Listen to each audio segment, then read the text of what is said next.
I came across this book last month. I was blown away by what I had read. The story of the Nobel family is one you need to hear about. When you hear Nobel, you immediately think of the Nobel Prize and Alfred Nobel, the guy who invented the dynamite. But his brothers were as brilliant as he was. Together, they built an industrial empire so powerful that people called them the Russian Rockefellers. This is a story where ambition and bold moves create a dynasty, from very humble beginnings to building an empire. It all started in 1837 with a Swedish immigrant, Emanuel Nobel, who began the journey leading to his son Ludwig, the mastermind who would change the Russian oil industry forever.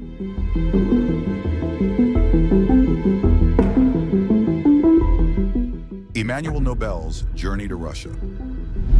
Our story starts with Emanuel Nobel, a determined inventor who dreamed of big ideas and creations. However, Emanuel's life was anything but easy. Even though he was clever and hardworking, he faced failure after failure. In fact, Emanuel went bankrupt more than once. But Emanuel had an unstoppable spirit. He believed his hard work and creativity would pay off one day. One of his big failures involved a risky project to build steam engines, which he hoped would revolutionize the shipping industry. But due to high costs and technical issues, the project spiraled out of control, leaving Emanuel nearly penniless. The situation was so desperate that his two young sons, Robert and Ludwig, had to sell matches on the streets of Stockholm to help make ends meet. But Emanuel never gave up. He made a huge decision. He left his home in Sweden and moved to Russia, leaving behind his family to try his luck. There, he saw an opportunity. Russia needed new inventions to protect its military. Emanuel invented underwater mines that could be used to defend Russian ships, and for the first time, he found success. He sent for his family, who had struggled without him for 5 long years, and began to build his factory and fortune in Russia. Emanuel's family was finally together again,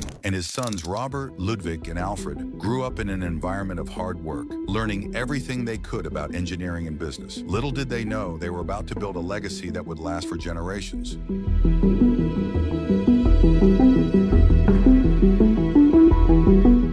Ludwig Nobel's rise from engineer to empire builder.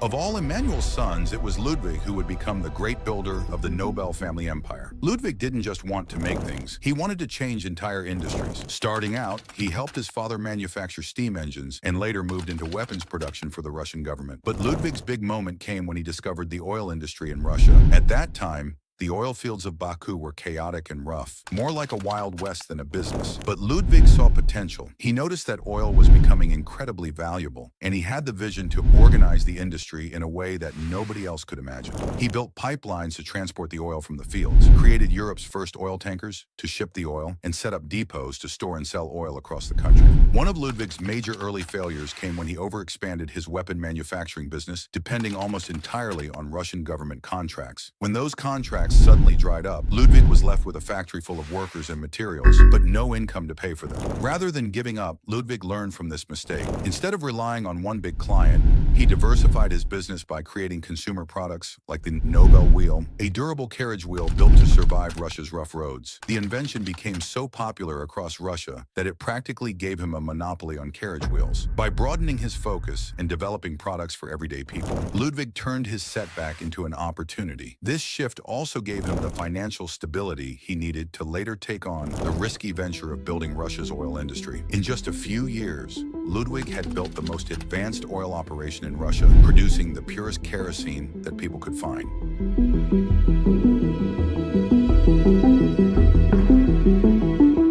The turning point: Ludwig's innovations and the battle for quality. Ludwig's success didn't happen without setbacks. The oil industry in Russia was competitive and crowded, full of cutthroat business people who didn't care about quality. Most companies produced cheap, low-grade kerosene, known as Baku sludge, but Ludwig was different. He insisted on making only the highest quality products, and this soon made the Nobel brand famous. Creating high standards came with its own battles. Ludwig had to convince his workers, suppliers, and even his competitors that quality was worth the effort. Many people doubted him, thinking he was wasting time and money. But Ludwig knew better. He believed that if they set high standards, people would trust the Nobel name. Slowly, his competitors tried to follow his lead, but they couldn't match his quality. Over time, people saw that anything with a Nobel name was the best of the best. Ludwig's hard work paid off as his oil business grew, eventually producing over 30% of all the oil in Russia. This commitment to quality would become one of the key secrets to the Nobel family's lasting success.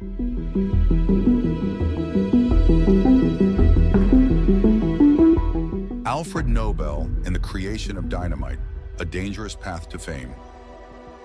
While Ludwig was conquering the oil industry, his brother Alfred was busy with his own mission, harnessing the power of explosives. Alfred had learned about nitroglycerin, a dangerous but powerful liquid, and believed he could turn it into something useful, but the work was incredibly risky. During his early tests, Alfred faced a tragic failure when his younger brother Emil and several workers were killed in an accidental explosion at his factory in Sweden. This event devastated Alfred and nearly destroyed his dream of creating a safe, controlled explosive for construction and mining. After the explosion, local authorities banned Alfred from experimenting within city limits, forcing him to set up a laboratory on a barge floating on a lake. Despite this setback, Alfred persisted. He finally succeeded by combining nitroglycerin with a stable, absorbent material to create dynamite, which could be transported safely. His invention revolutionized industries worldwide, but Alfred always carried the weight of its dangers and kept refining it for safety.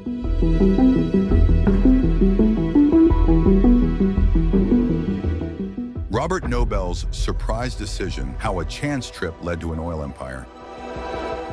Not everyone in the family was destined for greatness. Robert, the eldest brother, struggled to find his place. He tried his hand at several jobs and seemed to be the least successful Nobel. But one spontaneous decision changed everything. Robert was sent by Ludwig to Baku to buy walnut wood for their factory. Instead of buying the wood, he noticed something else. Oil, lots of it. In an instant, Robert decided to buy a small refinery instead of wood, risking everything. This moment was the turning point for the Nobel family's fortune. When Robert told Ludwig about the oil, Ludwig saw the opportunity to build something huge. The two brothers began working together, transforming Baku into the heart of Russian oil production. Ludwig's engineering skill and Robert's surprising business sense led to an oil empire that would last for decades.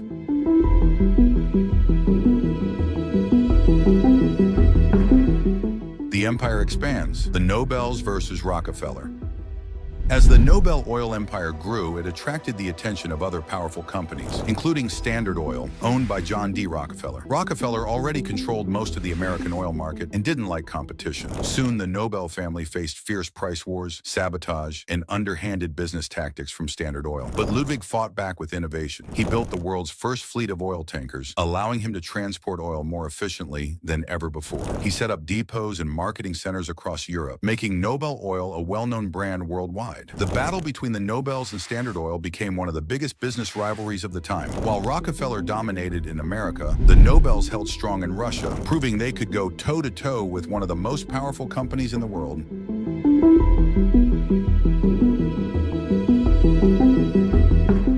Emanuel's daring escape, a dramatic end to the empire. After Ludwig's death, his son Emanuel took over the family business. Emanuel was wealthy and respected, but he faced a crisis that no amount of money could solve. In 1917, the Russian Revolution changed everything. The Bolsheviks, led by Lenin, took over Russia, seizing land, businesses, and banks. The Nobel family, once one of the most powerful in Russia, was suddenly in grave danger. To avoid detection, Emanuel disguised himself as a simple peasant and joined a group of workers fleeing to Sweden. Bolshevik guards stopped people at every checkpoint, searching for wealthy elites attempting to escape. Emanuel risked exposure at each stop, knowing even the smallest slip could cost him his life. His only belongings were hidden under his clothes, and he carried a forged passport that he had to skillfully pass off as his own. It was a tense journey, but Emanuel's quick thinking and calm demeanor allowed him to reach safety in Sweden, where he continued his family's legacy and protected the future of the Nobel Prize.